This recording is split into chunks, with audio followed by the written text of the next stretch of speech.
All right, you move up the record books. What does it mean to Come on, formally? James. I know you told me it doesn't matter, except it's Come Timmy on, Chang. James. Like you grew up watching that guy. You It's know what fair. it means. It's fair. So, what does it mean to pass him and only Case Keenum is in front of you now? Well, don't try to flip it. I love Timmy Chang. You know, that's a UH legend. But dude, I'm chasing wins, dude. That's where I'm at. And I don't want to not give you an answer, but to be quite honest, it's been the goal of mine for a long time, but now more than ever. I think you play a long career like I did, and you realize a lot of things. And I choose winning 100% of the time. So special as in a lot of guys came together to make this happen, right? Speaking offensively, I think there's statistics that you look at it and it's guys being efficient, guys being really good with the ball in their hands. The connection between QB receiver, guys up front, giving the time. So don't want to dodge that, but yeah, like I said, I'm chasing wins and that's all I'm focused on. Dillon, how important was it to get off to a fast start there? You got that 14-0 lead, and it kind of never looked back. Yeah, I talked about starting fast. Had a feeling just when we woke up, just the vibe of everyone. You go in the elevator before you get on the bus. You get on the bus, you just see it in people's eyes. But also when you get out there to warm up, you feel it. So proud of the way that the guys started, and that's all three phases. I think everyone came together and played really well. All right, Zach. Dan said there's one throw tonight that you probably want back. What's that? What'd you see on that interception? He said they changed the picture on you. Yeah, man look, single high. Felt like I could squeeze it in there. I think it ran from me as well, but just got to be smarter with that in that situation. Getting down to the flat, I'm aggressive as well, but got to be smart in that situation. Things that I got to work on are very clear, and things that need to change. So, talk about emphasis. You got it, very clear for me. So. Back right here. When we asked Coach Lanning at the beginning of the week what the number one ranking meant to him, he said, "Who cares?" We asked you, you said, "Who cares? We don't care." But how does that mindset just really help you when it comes to preparing for another opponent each week, that you just don't care what you're ranked, you don't care about the outside noise? How does that truly help you when it comes to just the preparation of every opponent? Yeah, each week is important within itself, and I think you got to live that life of being present, and it's very easy to say but hard to do. But I think just the way Coach Lanning has done it, from the top down, everyone's focused on a week at a time, and the rest will take care of itself. You have to be where your feet are in order to get to the point that you want to.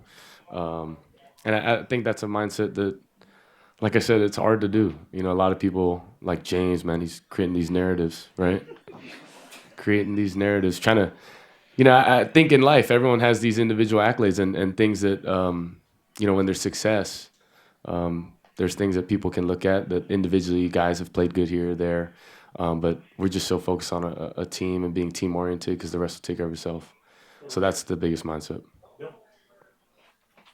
When you have as much time in the pocket as you did on that touchdown, like what do you think about? Like what's going? Like you have so much time. Are you thinking this is a surprisingly long amount of time for me to figure out a solution here? I'm not gonna sing another song, but you could lead me into that direction. But no, they've done a great job. I think people try to switch it up in that way as a quarterback, whether it's simulated pressures to create urgency in your end or starting in a bare front, going to drop 8, trying to speed you up when you really should slow down. But I think our O-line does a great job of that and helping me. I think that's not only the only time that's happened too. I think it's happened Michigan State, this game, a couple others that you're just sitting back there because it's drop 8. But I think guys downfield have done a good job of getting open as well. Left, right. Dillon, obviously a big day for Noah. Big day for Noah. What do you think about his performance, and then obviously the big hit that he put on the touchdown? Yeah, I love the mindset, and just the physicality that room runs with. I think it kind of sets the tone for everyone as well. You see a guy like Noah run like that or be extremely physical at the point of attack, makes you want to do the same. So he's just instilling that confidence in everyone and mentality to when you get the ball in your hands to be physical. Back right, Ronald. In the last 5 games, you guys have scored, I think, a total of 3 points in the third quarter. Is there something going on with the offense, or do you feel like you guys just hit a rough patch at after the halftime? Or Yeah, I think just things we can be better at. It starts with me. You go to that first drive in the third quarter. A second and third down that I should create completions. Maybe we're not in that situation, and then we don't really get the ball back till the last 46. So we get it back in the fourth quarter. I think that's by design by teams, right? The middle eight is always talked about. So how do you dominate it? You either hold the ball the whole time or go score. So that's something that we can be better at. That's also us not getting the ball in that because we took it early. So there's things you trade for that, but definitely things that we can look back on and get better from. That whole second half, that's a film to watch and definitely improvement from that. Last question in the back, Matt. How does Justice Lowe make this offense better? We're starting to see him play more the last couple of weeks. He scored his touchdown today. Just how is he making you guys better? Just being him. We love Justice.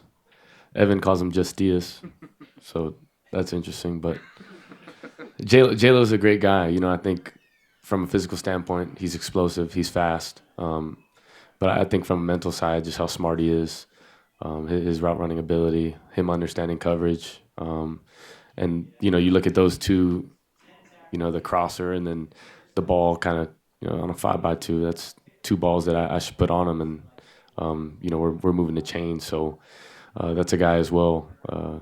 I can help him and we can be better together. So his addition, we've known what he could do. He's just getting his opportunity now. So I'm proud of him.